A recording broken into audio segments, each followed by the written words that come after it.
తిన్నావా? తినేస్తున్నానా? తింటాం. మూతికి ఎలా పిగ పెడుతున్నావు?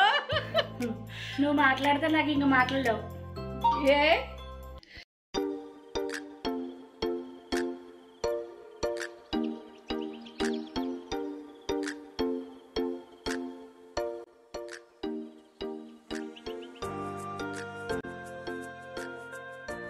Hi friends, welcome to smart Arna vlogs. Dasara నవరాత్రుల్లో భాగంగా 4వ రోజు అమ్మవారి అవతారం. ఈ డే అంతా ఎలా గడిచింది అనేది ఈ వీడియోలో మీతో షేర్ చేసుకోబోతున్నానండి. దసరా నవరాత్రుల్లో 4వ రోజు 11 సంవత్సరాల తర్వాత మళ్ళీ ఈ సంవత్సరం కొత్తగా కాచాయిని అమ్మవారి అవతారం అయితే మనకి విజయవాడలో అలంకరిస్తున్నారండి. ఇంకా కాచాయిని దేవి అవతారంలో మనకు అమ్మవారు అయితే దర్శనమిస్తున్నారు. ఇంకా కాచాయిని అష్టోత్తరం నేను మొబైల్లో చూసుకుని కాచాయిని అష్టోత్తరం చదువుకుని ఇంట్లో పూజ అయితే చేసుకున్నాను. ఎందుకంటే కాచాయిని అష్టోత్తరం నా దగ్గర ఉన్న బుక్లో లేదు, కానీ మరి అష్టోత్తరం చదువుకుంటూ కుంకుమ పూజ చేసుకుంటాను కాబట్టి కాచాయిని అష్టోత్తరం అయితే మొబైల్లో చూసి కుంకుమ పూజ చేసుకున్నాను. ఇంకా తెల్లవారుజామునే మళ్ళీ గుడి దగ్గరికి అయితే కుంకుమ పూజ కోసం వచ్చాను. నేను అదే మీకు వీడియోలో చూపించానండి. ఇంకా తెల్లవారుజాము కాబట్టి అసలు వీధిలో ఎవరు కూడా నిద్ర లేవలేదనమాట. ఇంకా నేను ఒక్కరిదాన్నే నడుచుకుంటూ గుడికి అయితే వెళ్ళిపోయాను. ఇంకా వచ్చేసరికి ఇంకా మొదటి పూజ కాబట్టి పీటల మీద కూర్చున్న వాళ్ళు పూజ అయితే కంప్లీట్ అయ్యిందండి. ఇంకా తర్వాత కొంచెం టైం గ్యాప్ ఉంటుంది, ఆ టైంలోని వీడియోస్ ఫొటోస్ అయితే తీసుకుంటున్నాను. ఇంకా 4వ రోజు కూడా జనాలు ఎప్పుడు వచ్చినట్టుగా అంటే నిత్య పూజ చేసుకునే వాళ్ళు మాత్రం వచ్చారండి.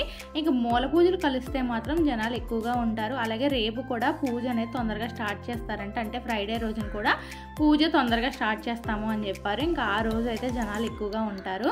ఇంకెప్పుడులాగే ముందుగా అమ్మవారికి పసుపు నీళ్ళతో అభిషేకం అయితే చేస్తామండి. ప్రతిరోజు కూడా నిత్య పూజ చేసుకునే వాళ్ళు మొదటి పూజకు వెళ్తే కనుక ఈ అభిషేకం చేసుకునే అవకాశం అయితే మనకి కలుగుతుంది. తర్వాత పూజకు వెళ్తే ఇంకా అభిషేకం చేసుకోవడానికి కుదరదు అనమాట.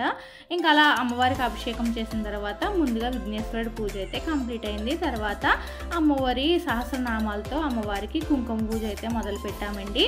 ఈరోజు కాచాయిని దేవి అవతారంలో అమ్మవారు దర్శనం ఇస్తున్నారు కాబట్టి కాచాయిని దేవికి సన్నజాజి పువ్వులతో పూజ చేస్తే మంచిది అని చెప్పి నేను ఒక వీడియోలో చూసాను అనమాట. ఇంకా అలాగే అత్తయ్య వాళ్ళ ఇంటి దగ్గర సన్నజాజి పాదు ఉంది, ఆ సన్నజాజి పువ్వులు తెచ్చి అమ్మవారికి అయితే అలంకరించానండి. మరి ఎందుకో తెలీదు, ఆ రెడ్ కలర్ పువ్వులను ఆ సన్నజాజి పువ్వులు అలంకరించేసరికి అమ్మవారు అయితే చాలా అందంగా అయితే కనిపించారు. ఇంకొకవైపు పూజ అవుతుంటే ఇంకా ఉదయం కూడా నక్షత్రహారతి ఇస్తారు కాబట్టి నక్షత్రహారతి దర్శనం అయితే చేసుకున్నామండి. చూస్తున్నారు కదా, అమ్మవారు అయితే చాలా కలగా కనిపిస్తున్నారు. ఈ విధంగా ఎర్లీ మార్నింగే అమ్మవారి కుంకుమ పూజ అయితే పూర్తయిన తర్వాత అమ్మవారిని దర్శించేసుకుని ఇంక ఇంటికి అయితే వెళ్తున్నారండి. ఇంక ఇంటికి వెళ్ళిన తర్వాత ఎప్పుడు ఉండే పనులే కదా, అవన్నీ నేనైతే వీడియో తీయట్లేదు. తర్వాత ఇంకా ఏదోలా టైంపాస్ అవ్వాలి కదా, ఇంకా ఇంటి దగ్గర ఉంటే ఏదో ఒక పని సరిపోయేది. ఇక్కడ పని ఏమీ లేక ఇంకా కొన్ని బ్లౌజులు ఉంటే అవి అయితే స్టిచ్ చేసేసుకుంటున్నాను. ఎందుకంటే వైజాగ్లో ఉంటే ఇంట్లో పనే సరిపోతుంది, బ్లౌజులు స్టిచ్ చేయడానికి కూడా నాకు టైం కుదరట్లేదు. వీడియో ఎడిటింగ్ అని ఇంట్లో పని అని అవే సరిపోతూ ఉంటాయి. కొన్ని బ్లౌజులు వైజాగ్ నుంచి వచ్చేటప్పుడు తెచ్చుకున్నాను అనమాట, ఇక్కడ స్టిచ్ చేద్దామని. ఇంకా ఇంకొక బ్లౌజ్ అయితే స్టిచ్ చేశాను. తర్వాత మా ఫ్రెండ్ వాళ్ళ ఇంటికి వెళ్ళానండి. ఇంకా మళ్ళీ టైం ఏం గడవట్లేదు అని చెప్పి వాళ్ళ ఇంటికి కూడా వెళ్ళాను. చూడు మరి ఎంత పొడుగ్గా ఉన్నావు నువ్వు. ఈరోజు మా ఊరు సంతలోకి వెళ్ళలేదు, కానీ సంత నుంచి మా కోసం పొత్తులు అయితే వచ్చాయి. నీ పొత్తు చూపించు. చిన్నప్పుడు ఈ కొనుక్కోవడానికి సంతకి వెళ్ళేవాళ్ళం. ఇవాళ మా ఫ్రెండ్ తెప్పించింది, తిందాం. ఇప్పుడు తింటాం. చూడండి, అది మూతు బెగ్గపెట్టుకొని ఉంది. తిను. మేము కూడా తింటాం. మళ్ళీ కలుద్దాం, బాయ్.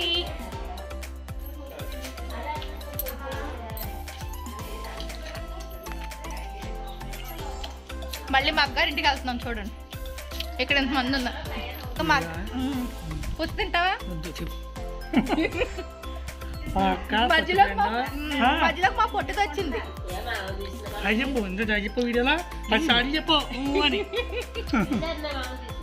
ఈ విధంగా రోజు ఏదో ఒకలాగా టైం అయితే గడిచిపోతుందండి. ఇంకా మా ఫ్రెండ్ వాళ్ళ ఇంటి దగ్గరే ఈవినింగ్ వరకు ఉన్నాను. తర్వాత క్లైమేట్ అయితే చేంజ్ అయిపోయింది అనమాట, వర్షం పడేటట్టుగా. ఇంకా అక్కడ నుంచి అయితే నేను బయలుదేరిపోతున్నాను. బాయ్. కొంచెం కాలక్షేపం చేశాక బయలుదేరిపోతున్నాను. బాయ్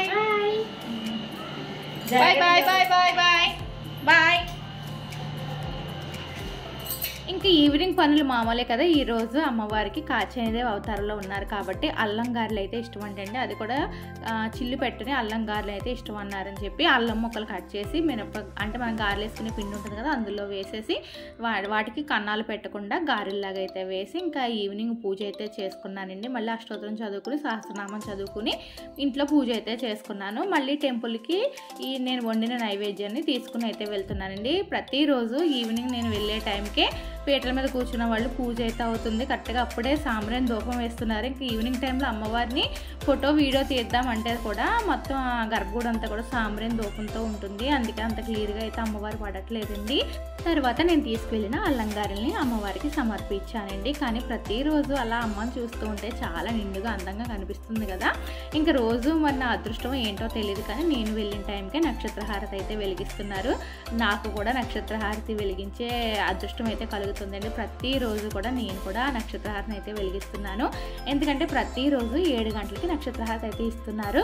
అదే టైంకి నేను కూడా ఇంట్లో పూజ చేసుకుని వెళ్తున్నాను. దానివల్ల నాకు కూడా ఈ నక్షత్రహారతి చూసే అదృష్టం కలుగుతుంది, అలాగే వెలిగించే అదృష్టం కూడా కలుగుతుందండి. ఆ నక్షత్రహారతి ఇచ్చేటప్పుడు అలా అమ్మని చూస్తూ ఉండిపోవాలి అనిపిస్తుందండి. అంత చక్కగా అమ్మ ఆ హారతి వెలుగులో అయితే కనిపిస్తుంది.